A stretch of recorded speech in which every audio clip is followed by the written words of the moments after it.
E aí, pessoal, beleza? Bora dar uma caminhada comigo? Eu tenho pensado muito ultimamente, né, sobre um tópico muito específico que é o seguinte: vocês já pararam para pensar como as redes sociais meio que mataram a nossa capacidade de observar?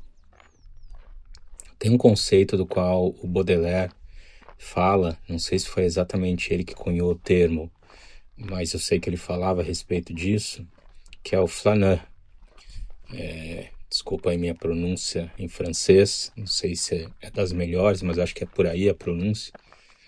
E o Baudelaire, ele descrevia o Flanan como um observador da vida moderna.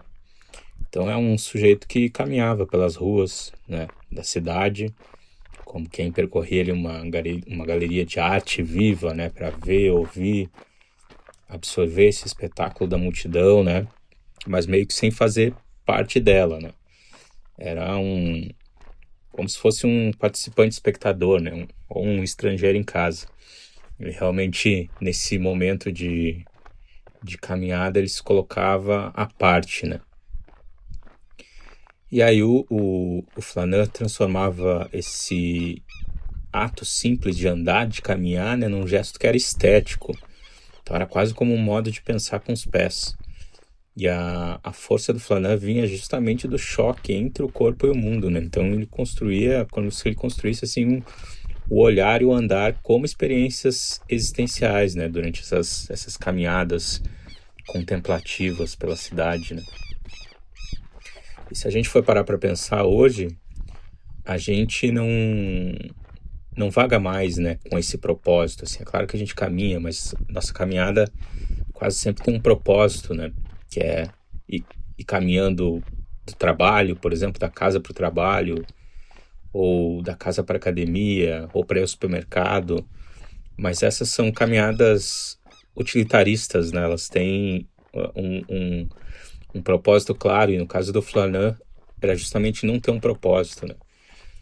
E o caso é que hoje em dia, meio que a tela do celular virou a janela para o mundo, né?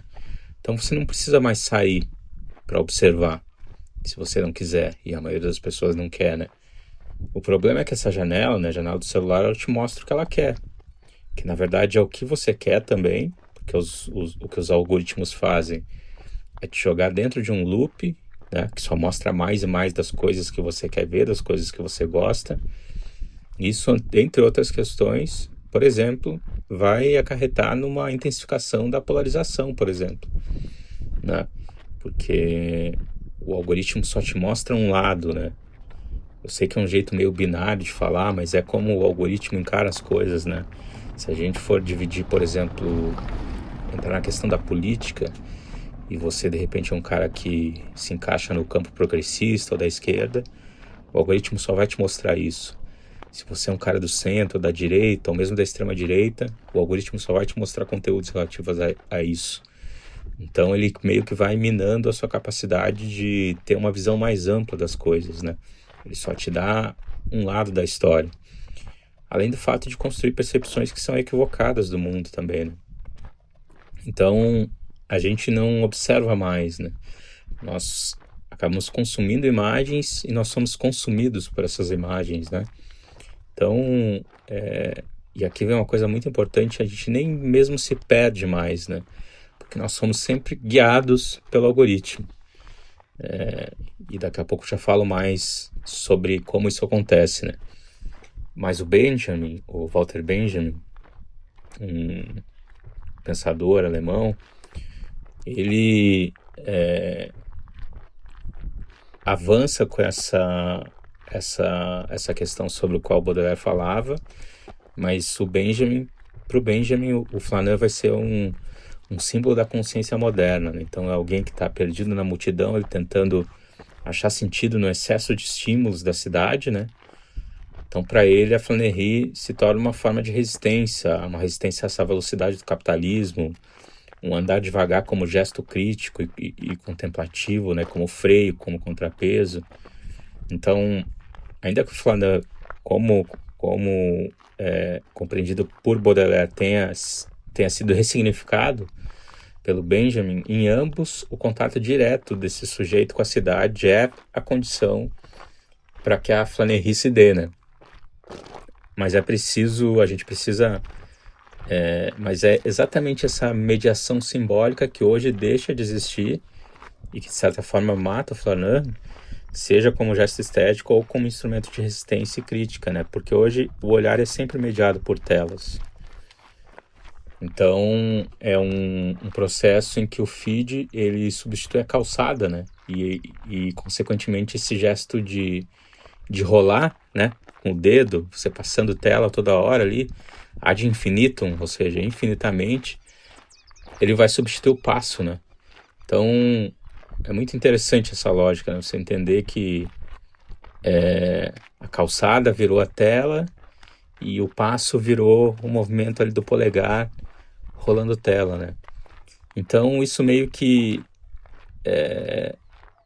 leva a gente a pensar que o perder-se, a capacidade de se perder, era uma condição do Flannery. Porque o Flannery ele mergulhava nesse caos urbano não para escapar desse caos, mas para sentir o pulso da modernidade, né? Então, de certa forma, o Flannery sempre apostava no acaso.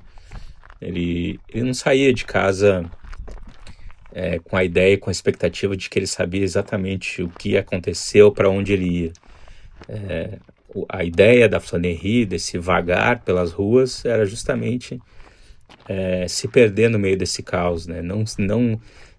Não sair de casa com a expectativa de chegar a um destino certo, porque é justamente o acaso que poderia proporcionar observações e descobertas inesperadas, né? E até um parênteses, né?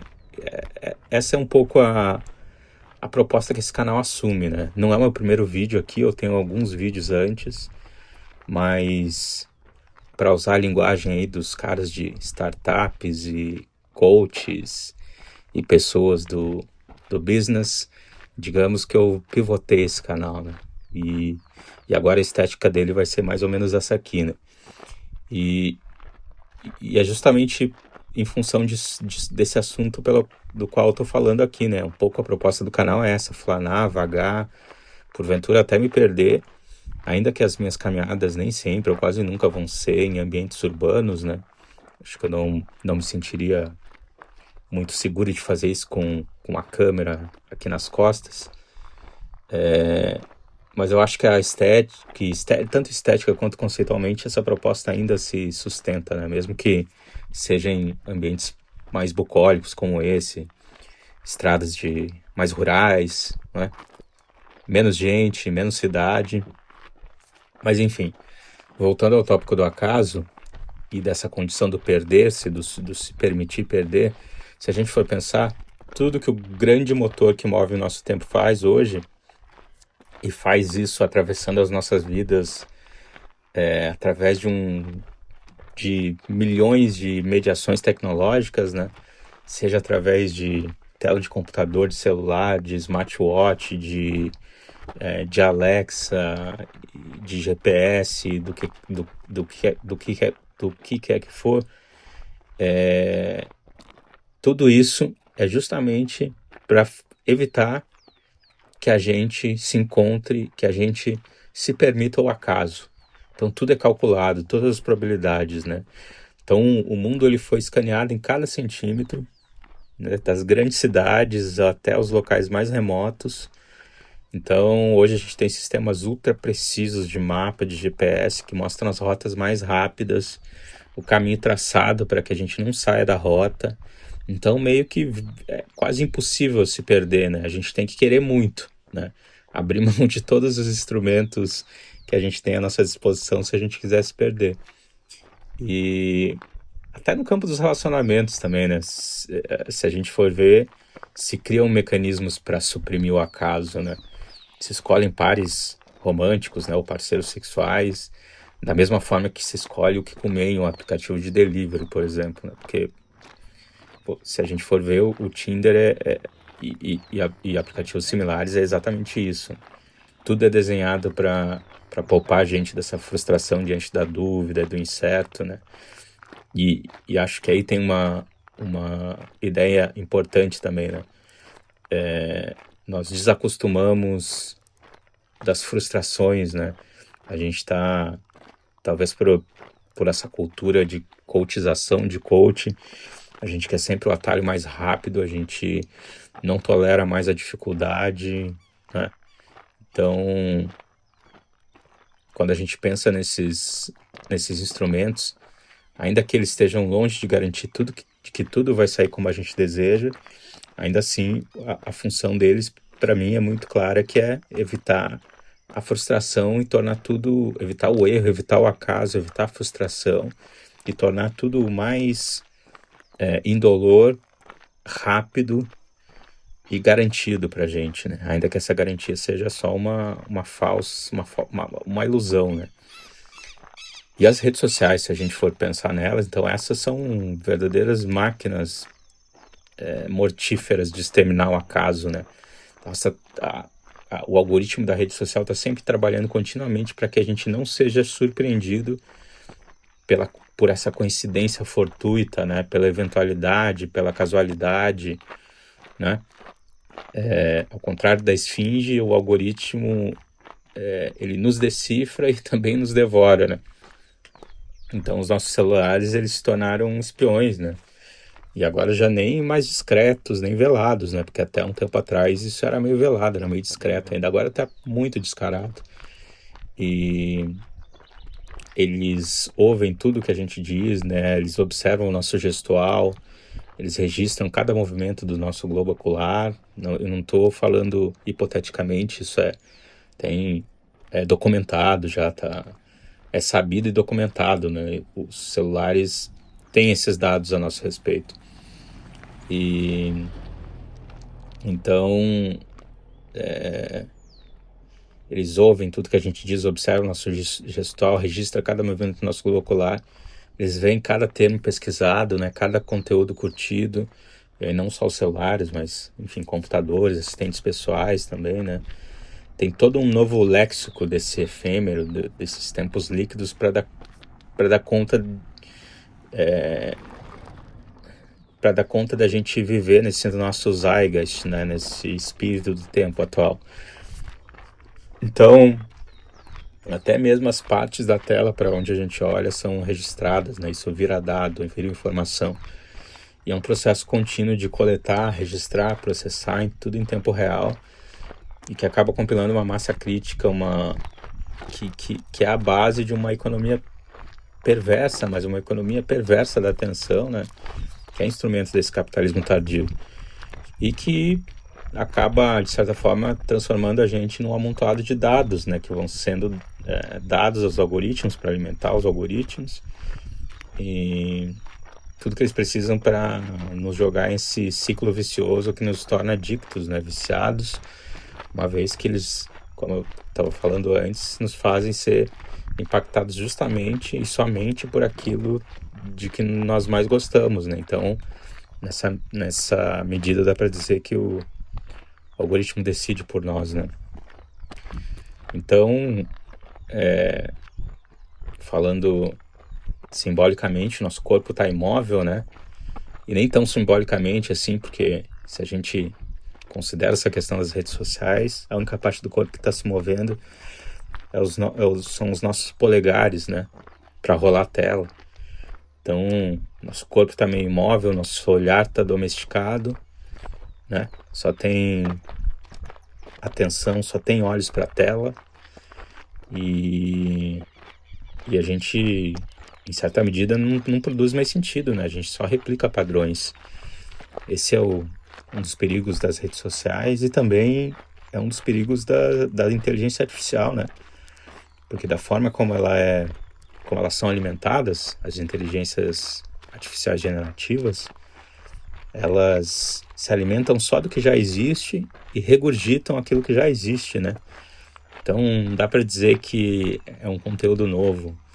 A inteligência artificial só está processando uma massa crítica enorme de informações e devolvendo isso embalado de outra forma, mas ainda são as mesmas coisas.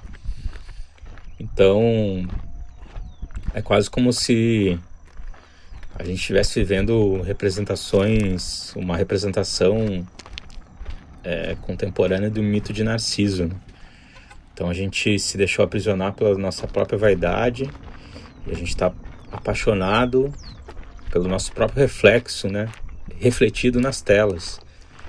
Então, e para usar outra história aqui, né? De bom grado, a gente está assinando o nosso pacto fáustico, né?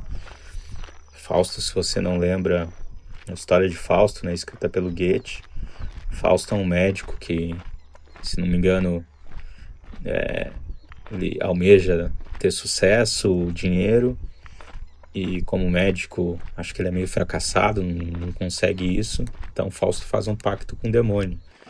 Para ser um homem bem sucedido, ele abre mão da alma dele, né? Então o pacto fáustico é que o diabo vai permitir que ele tenha sucesso, mas ao mesmo tempo, quando ele morrer, a alma dele é do diabo, né? Do demônio. Então a gente vive uma espécie de pacto fáustico também, né? Cedendo o equivalente moderno da nossa alma, que são os nossos dados, a nossa atenção. E tudo em troca de alguns arremedos de afeto, de reputação, de status, né? Em forma de likes, de comentários, de compartilhamentos. Então, para encaminhar para o final aqui, eu acho que é muito necessário que a gente aprenda a andar e a observar, né? Isso, entretanto, não é fácil, né? Vai ser preciso que a gente quebre esses grilhões brilhantes, digamos assim, né? Que são o que nos mantém aprisionados às telas hoje e às redes sociais. Enfim, fico por aqui. Assina o canal aí para não perder as minhas próximas caminhadas. E também comenta aí sobre o que você acha de tudo isso. O que você pensa sobre a flânerie ou a flanagem. Não sei se existe essa palavra em português, mas é isso.